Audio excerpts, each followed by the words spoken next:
Hello, everyone, and welcome to the 24th session of the European Journal of Cardiovascular Nursing Journal Club. My name is Karol Kamiński. I'm the head of the Department of Population Medicine and Lifestyle Diseases Prevention of Medical University of Białystok in Poland. I am going to be the moderator of today's meeting. I am pleased to be joined by Professor Łukasz Małek from the Department of Epidemiology, Cardiovascular Disease Prevention and Health Promotion of the National Institute of Cardiology in Warsaw, Poland. Hello, thank you. Professor Łukasz Małek is the senior author of a particularly interesting article with the title Nurse-Led Intervention to Promote Physical Activity in Sedentary Older Adults with Cardiovascular Risk Factors, a randomized clinical trial, Step-It-Up study. This manuscript has been recently published in the European Journal of Cardiovascular Nursing, and the first author is Mrs. Magdalena Chudowolska-Kiełkowska. And as I mentioned, Professor Łukasz Małek is the senior author of this especially interesting article. To kick off, Professor Małek, I would like to ask you to give a short introduction of your paper. Thank you very much. Thank you for the interest with this article. I'm pleased to share with you the results of our study, which has been recently published in the journal. So we decided to perform a randomized controlled trial with a nurse-led intervention to promote physical activity in a local community, in a local primary care practice, just out of Warsaw. The participants were randomized into one-to-one fashion to two groups. One received a simple tutorial from a nurse on the lifestyle modification, including the typical things like physical activity, diet modification, blood pressure control, glucose control, and they were given a pedometer, but they were left with it for self-monitoring only. And the second group, the comprehensive intervention group, was a group that also received a pedometer, also got a tutorial, but was also given a step goal of steps each day, which they should cover. And we decided for it to be 7,000 steps, not 10,000 or 12,000. The population we studied was a group of older adults that were sedentary. By a questionnaire, they defined their physical activity as very low, not covering more than 3-4 kilometers a day. And we thought that 7,000 steps is the right goal. So this was one difference between the two study groups. And the second one was that the comprehensive intervention group also received phone calls from the leading nurse every 2 weeks. These were supportive phone calls to check what's their goal meeting, also to support them, to encourage them to increase if the goal was not met, if it was to reinforce them, to congratulate them on reaching the goal. And the total duration of the study was 3 months. We initially measured the parameters such as body weight and derivatives, blood pressure, and biochemical parameters such as total cholesterol and glucose. And we did the same at the end of the intervention after 3 months. And we were quite surprised by the results we achieved. The group of the comprehensive intervention increased their physical activity. They were covering even more that was set as a step goal. And the mean number of steps covered by them was around 10,000 steps. And the control group actually remained pretty sedentary. So just one message of increased physical activity seemed not enough for them to increase the physical activity, despite the handout of pedometers. So they remained on about 4,000 steps. And in line with that, we also observed changes in the endpoints we chosen to measure. So the group of the comprehensive intervention lost a mean 2.5 kilograms they improved on the blood pressure, which dropped by 7 millimeters of mercurium. They improved their total cholesterol by 15 milligram percent. All but glucose, that also decreased, but not statistically. And in the control group, all of those parameters, they remained stable or even increased. So altogether, the difference was pretty spectacular. And we also observed that the improvement in endpoints correlated with the increase in the number of steps in the whole group, in the whole study group. I admit this is a spectacular fact. I was very enthusiastic after reading this result. So to sum up, I would say that this is actually the trial of software, not hardware, because both groups received pedometers and both groups received information in leaflets, but the difference was how it was used, right? So the support that was given, the intervention that was given by the nurse actually distinguished these two groups. And this intervention, this how to make the intervention happen, how to make the training to happen, actually made all the difference that caused such spectacular beneficial results on the cardiovascular risk factors, right? So what do you think, in your opinion, is the main driver of this spectacular, fantastic clinical effect, very important clinical effect? I think that mainly the reinforcement of our message. So in the control group, the message was about the importance of physical activity was given just once. And that's how we usually interact with the patients on our visits. We can, we tell them once, twice, then we forget about it. They don't modify their lifestyle. And here, this message was delivered to the participants in the study group every 2 weeks, not only initially. So it was continuously reinforced very frequently. And I think that was one of the main reasons for success. Second one was setting a goal. I think for many people, a simple message of increasing physical activity is not enough. They don't know how to do it, what to go to. Like with hypertension, we precisely tell the patients what are the target values of systolic and diastolic blood pressure, and we should do the same here. So we should give them the message that they should make physical activity for 30 minutes to 1 hour every day, or give them this message in means of the steps, which they can easily control with a pedometer, which is a simple cheap instrument which they can use and check whether they reach the goal or not. So these were the main two issues, I think, that played a role and made the study a success. Yeah, so let's just summing up. We have two different interventions. First is positive feedback from the pedometer. So the patient had a goal and was able to control himself or herself to if he or she achieves the goal. So first, that's constant self-control with a particular goal very clearly defined.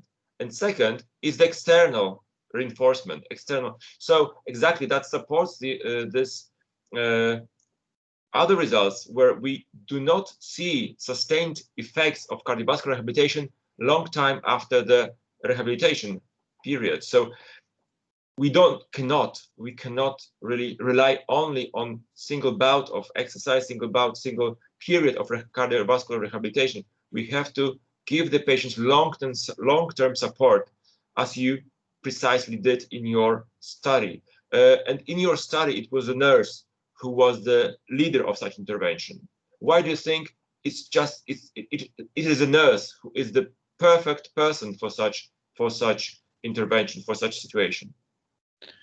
I think a nurse is usually the first point of contact for many patients. It's easier to get a hold of reach to a nurse than to a doctor.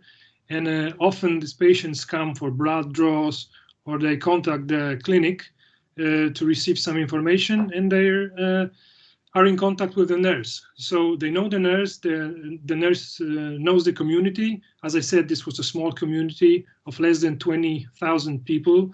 And they have a trust in that nurse and vice versa. So this is not an anonymous intervention when we are sending a pedometer, because interventions as such were also conducted. But this is all in a small local community when people and medical personnel know each other. And maybe because also they don't want to disappoint the nurses, like with a trainer and a trainee. If you have a trainer and he sets up a plan for you for physical activity, you do it for yourself because you want to achieve some goals, but you also don't want to disappoint your trainer, which uses her or his time for you, making the telephone calls and checking up on you. So you push more than if you're left to yourself. So maybe this was the reason here. Yeah, I think so. I think that's this concept of intervention being localized in a very in a community, not just in a distant, sterile, so to say, place like a hospital, but a local community where there is a direct contact between nurse that is known to the patients, to the people with whom she works, but also that the patients, the people know each other, and they reinforce this message. They reinforce locally this intervention. I think that's another very important take-home message from your paper, that we cannot take away the intervention from the local community, from the interactions, from the interpersonal interaction between the nurse and the patient, and between patients themselves. So I think that's very important to always take into consideration not just the intervention, but who is doing this and how it's been done.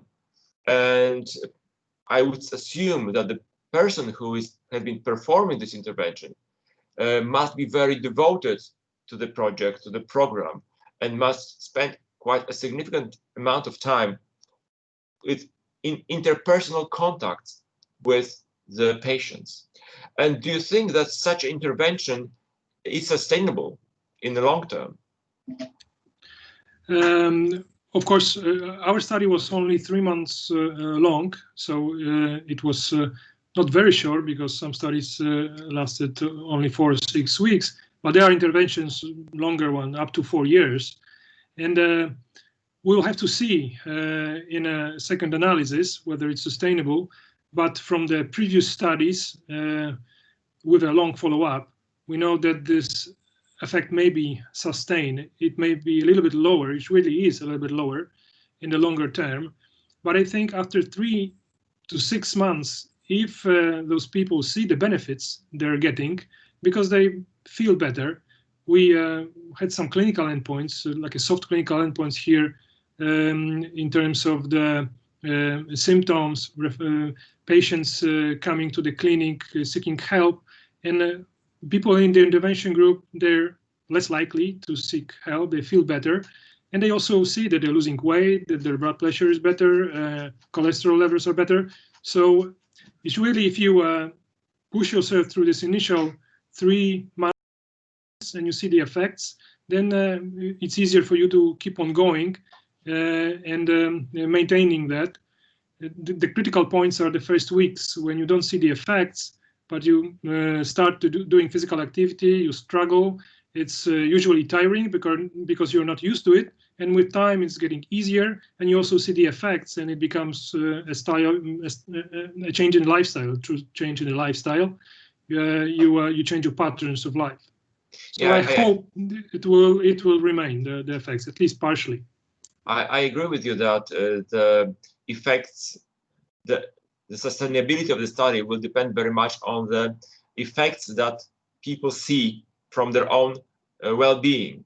But I think that it should be, this kind of intervention should be approached in a prolonged fashion, because at the beginning, it usually requires very often contacts between the nurses and the patients. And these contacts may be seldom later on, but I think still, and your study confirms that this external reinforcement, goal setting, and maybe also adapting goals to particular patients may have a long-term meaning for those who should benefit from the intervention, from this rehabilitation programs, this activation programs. So in my opinion, I agree with you that this effect should be long-lasting, but I think only if there is some prolonged external reinforcement,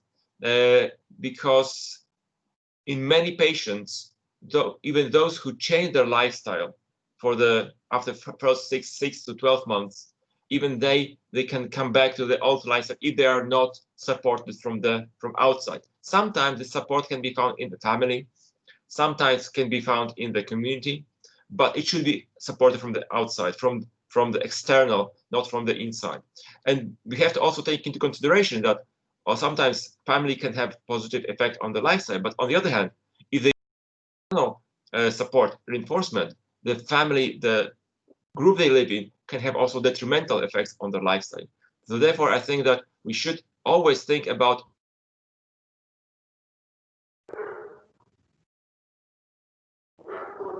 gives that support. And I would like to ask you for the final questions. What are your main take-home messages from this study? I think, first of all, I'd like to, in summary, say that we showed that such interventions are doable, that they be successful, despite many trials which showed that there's no effect. If this is planned, we think in a way it was in case of our study, that it's only one element, but more than one, including the support, the continuous support, and setting up a goal, that may be a success. We believe that it's also economically valid, because we are dealing with the prevention here, where we are reducing the risk factors, the total risk of the participants. And of course, it involves and consumes the time of the nurse, of the people involved in the intervention. But a longer term, we're reducing the risk. We are reducing the need for drugs, and we're making people healthier. So this is what we all want to achieve in our patients, to prevent and not only treat at the point when these risk factors cause more damage. So this should be, and I hope will be, with the more and more studies incoming in the field, taken into consideration by the payers, by the stakeholders, in the promotion of such interventions locally and also nationwide.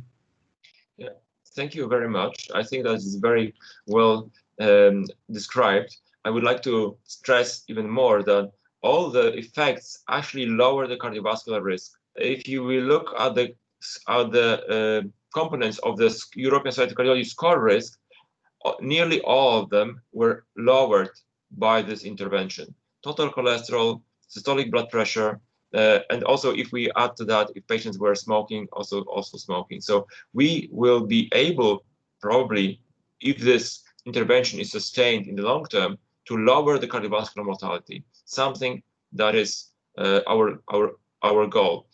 And what we have to teach our stakeholders is that they just not say, give them until they will come. So do the program and they will come.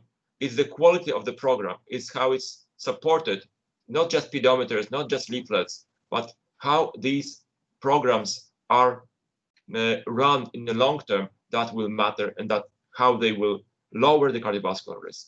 So thank you very much for your time. Thank you very much for this wonderful paper, and hope to see you for long-term results in future.